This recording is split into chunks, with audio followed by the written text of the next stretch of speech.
I'm Charlie Bright of Gold Derby, and today I'm speaking with Laura Poitras. Did I pronounce that right? Poitras? You did. Okay. The director of the Oscar-nominated documentary All the Beauty and the Bloodshed, about the life of photographer Nan Goldin and her crusade against the Sackler family for their role in the opioid epidemic. The first question I have to ask you is, how did you first become familiar with Nan Goldin? I studied filmmaking in San Francisco, the San Francisco Art Institute, and this was in the late 80s, early 90s. And that was when Nan's work was first sort of emerging out of the sort of live performance subculture of New York. Her book, the physical book of Ballad of Sexual Dependency was published. I had a roommate who was a photographer, so she had one of the early editions, and it was mind-blowing. I mean, it's just, the intimacy, the rawness, the, capturing of, relationships, sexuality, the difficulties of between the genders. I mean, all this is sort of queer sexuality and celebration. So all that was kind of there, and when I was first studying filmmaking, but I wasn't living in New York, and we didn't meet. I was working as a projectionist, and I had a good friend who projected, who was there when Nan came with the ballad, because at the beginning she was traveling with it. It was like a live performance, so it was constantly changing, and she would go with the carousels, which is the where the 35mm slides would sit, and then she would do the timing. So she'd put music on, she'd do timing, and so it was a live performance. So she was kind of like almost more like a band than sort of in a gallery, sort of fancy gallery space. So I did know somebody who was a projectionist and got to meet Nan at the Pacific Film Archive in Berkeley, and heard about the slideshow then, but you couldn't see it. Like if you missed it live, you missed it. And then later it became in institutions, and I think I probably saw it in the 90s the first time. And so I'd gone from seeing the book, which is just, incredible and cinematic in all its own ways, and then seeing the slideshow and seeing it in how she was working with music and storytelling and essentially editing, and was, just, riveted. And again, it's like she created this whole new visual storytelling language and relationship, and the relationship with the people she documented. These are people she was friends and lovers with. When she films people having sex, she's filming herself having sex, and I think it was a paradigm shift in the art world. So how did you manage to balance the storytelling between telling Goldin's history as an artist with her current activism that she's currently involved with? Yeah, I mean, that's a good question. I mean, the answer is it didn't come easily, but we did really want to have something that could have a kind of epic quality to it, because there's something epic about the sort of decades of Nan's life and her art, and we wanted to cover a lot of time and have it feel sort of big, almost operatic. Amazing editing team. So Joe Beanie, whose work, if you don't know his name, you know his work. He worked with Werner Herzog on Grizzly Man and Cave of Forgotten Dreams, Lynn Ramsey on We Have to Talk About Kevin, which also does this dance between the present and the past.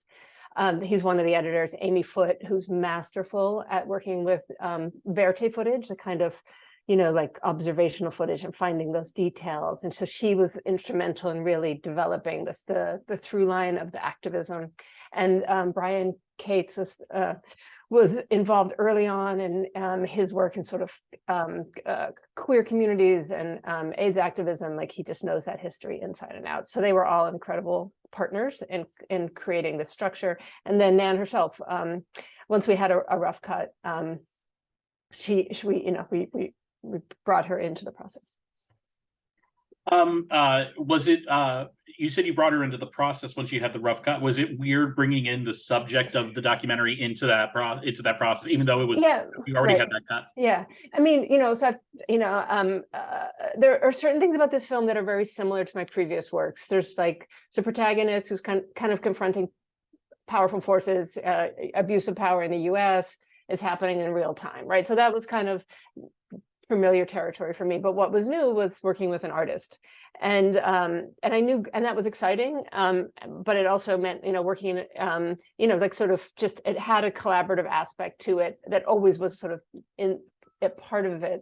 And because all of Nan's artwork is itself autobiographical, and because so much of the film is based on her artwork, we had to, for instance, how to tell the story of Nan's sister in a way that's truthful for Nan. That's a nice cat. He or she? It's a she. It's a she. What's her name? Her name's Princess Carolyn. Okay, Princess Carolyn. Does she have a shorter name? No. just Princess Carolyn. Where was I? She's all of her work is autobiographical, and it needed to, we did a rough cut, and we assembled, but there were things like she said, oh, this has to go deeper about my sister, and because her work is autobiographical itself, and she's edits, it felt like, it was the only way I think that this film could have the kind of emotional depth that it has, is really being in collaboration with her. So one of the things I always find interesting about documentaries is, you have a lot of times you have so much footage, and sometimes there are amazing stories or aspects that you find very compelling, but for one reason or another, you're just not able to include in the final cut. Yeah. Were there any of those for this documentary? That's a good question. There are two categories. Some that were just like dreams I wish we never got. And then there was like some stuff we shot we just, kind of really loved, but didn't find its way in the home. In the sort of, I'll start with what we did not include. So at some point in the film, we learned that Nan and the activists who are confronting the Sackler family are being followed, that there's a big threatening guy hanging out in front of Nan's house, and it was like following Megan as she walks her dog and taking photographs of her. And we also learned that the journalist Patrick Radden Keefe has also got a PI, lurking outside of his house. And it was a very sort of, not subtle, like there are different types of spies. There are those who want to be seen and those who don't. I've made films about those who don't want to be seen. This is one about spies who wanted to be seen, and because it was about intimidation.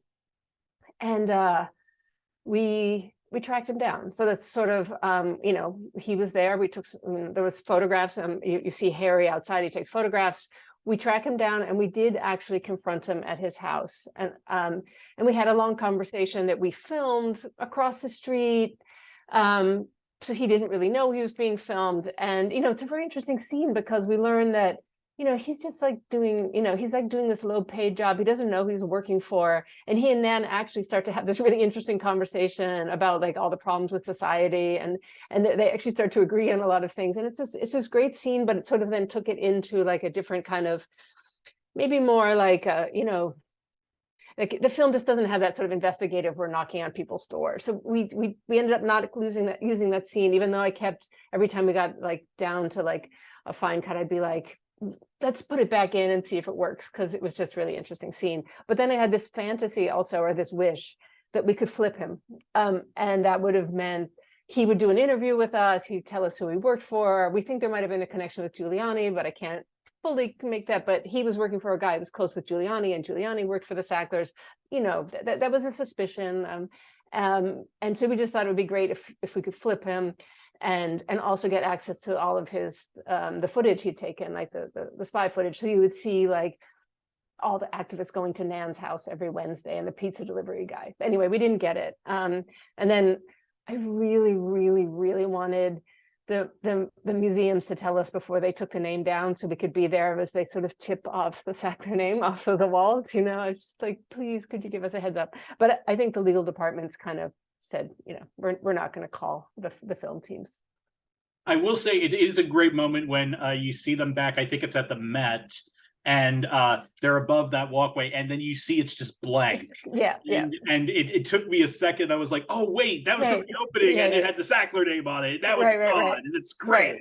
Yeah, and this was still kind of had all this dust there, and I was like, I just, you know, it happened at like 4 a.m. I just wish I'd gotten the tip, you know. And I was like, I kicked myself because there's a lot of glass in that temple. We could have had a camera, so, you know, like maybe we could have done it, you know. But anyway, didn't get those things. But I think in the end, we would have had a struggle because it's, you know, it's a 2-hour film that's covering a lot of territory. I mean, we're covering, you know, many decades of Nan Goldin's life. So. So actually, to jump off of that, we see Goldin achieve some victories at the end of the movie, or what the closest thing that can be considered victories against this evil empire, I will say. Yeah. Has she continued her activism against the Sackler family since filming completed, and if so, how has she done that? Yeah, so I mean, it's a good question. I mean, it's like, on one hand, it's a victory for pain. It's a symbolic victory. They did get the name down, and they got the institutions to stop taking money. Yet the Sacklers have not been charged with crimes. They're pulled all their money out of the company, you know, so it's not justice or anywhere near justice. But I think in terms of like the museum's pain is not focusing, pain being Nan's organization, Prescription Addiction Intervention Now, they're using their efforts now on harm reduction. So working with organizations that are sort of on the front line in the overdose crisis, and, you know, with like destigmatizing drug use, getting people help, like the spectrometer machine that you see that Nan, that they raised money for. They did, like Nan has been doing these print sales where people can buy a Nan Goldin photograph for like a couple $100s, and then they're using that money to help support organizations that are on the sort of front lines of keeping people alive, you know, who are struggling in the overdose crisis. So I think that's where, I mean, I know that's where they think their energy is best used right now. And these types of things, they're kind of similar to like the needle exchanges that I've read about in terms of intravenous drugs, right?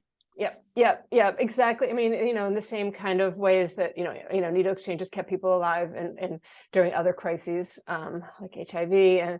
And this is, you know, like being able to like know what to test drugs. So you know, those kinds of spaces, and they're proven to work. These are, you know, essential, you know, non-controversial in European countries, you know, so with things like healthcare. Non-controversial, universal healthcare should not be a controversy.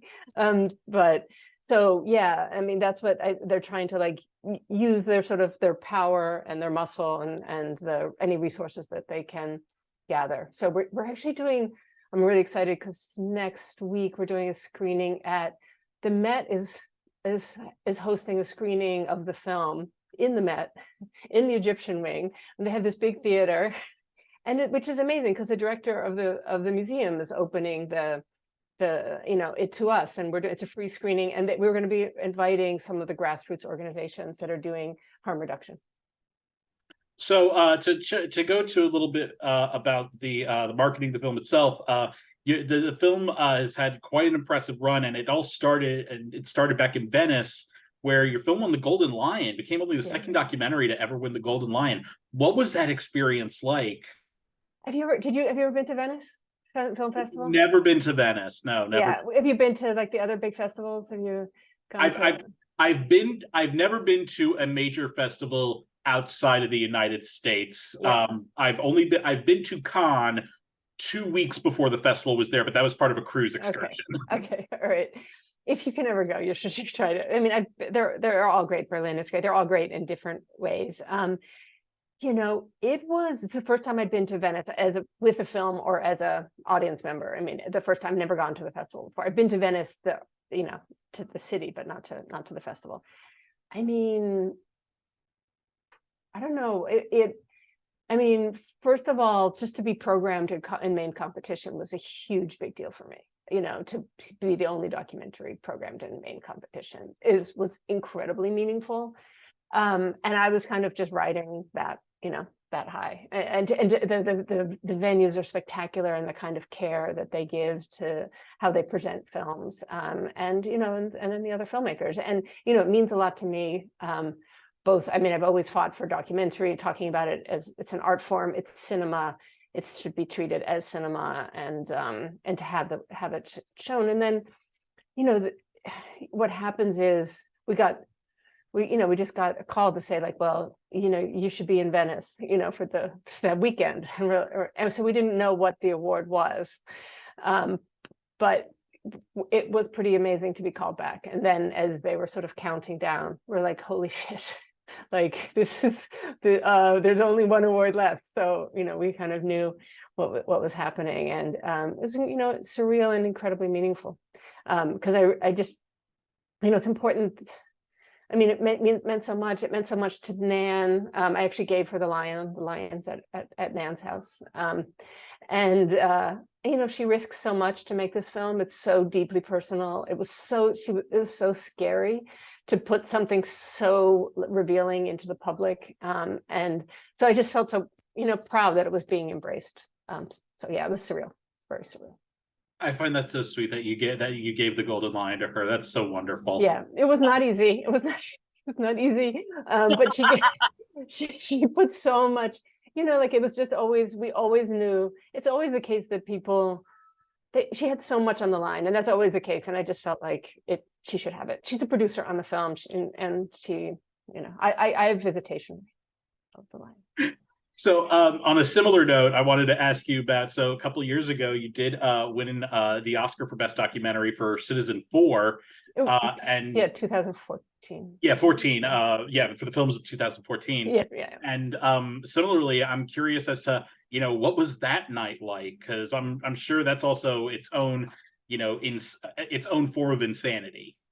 Yeah, no, that was a crazy. I mean, I have to say, that night was crazy in a lot of different ways. I mean, that year of doing that reporting, I was just holding my breath that, everybody would stay out of jail, basically. The threats were real. We know that the CIA had lots of plots and thought about doing lots of things to Ed and to me and to Glenn Greenwald. So like to be nominated for an Oscar was, again, really surreal, but then also like felt like protection. It felt like this is not where I thought we were. When we undertook this, it was like, okay, I felt it was important to do this reporting, but I thought it was risky, and I didn't know even if I'd be able to return to the United States. I mean, I think Glenn and I, for over a year, our lawyers were like, do not go back. You'll be served within, they'll indict you. So it was meaningful to be able to come back and receive that honor. The other thing that was really fun about it is that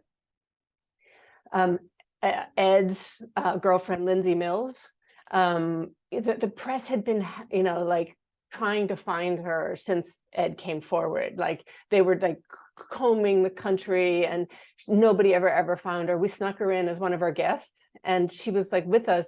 And like when we won, we're like, do you want to go up? And she's like, okay, I'm going to go. So Lindsay Mills goes up and nobody knows who she is, except the internet does. And so we went up, she was there, you see her in the photos, and then she just disappeared back into the night after that. And so she never got, nobody in the press ever found her, cornered her. And so that was it was fun to have her there. It's actually, I just rewatched the speech about a half hour ago. She's up on stage with you guys? She's on stage. She's wearing the sort of shorter dress. Oh my God. Okay. That's who she is. Yeah, that's Ed's, well, now wife, but was girlfriend then. So yeah, that's Lindsay. And we didn't know she was going to go up. We were just waiting for the press to like recognize her. And then of course, nobody recognized her in the room, but the internet did. As soon as, it's like, wait, is that Lindsay? Well, Laura, thank you so much for joining us. We wish you all the best over the next couple of weeks. And to all of our viewers, please like this video and don't forget to go to goldderby.com to make your Oscar predictions up until March 12th, day of the ceremony. Thanks so much. Thank you. Thank you so much.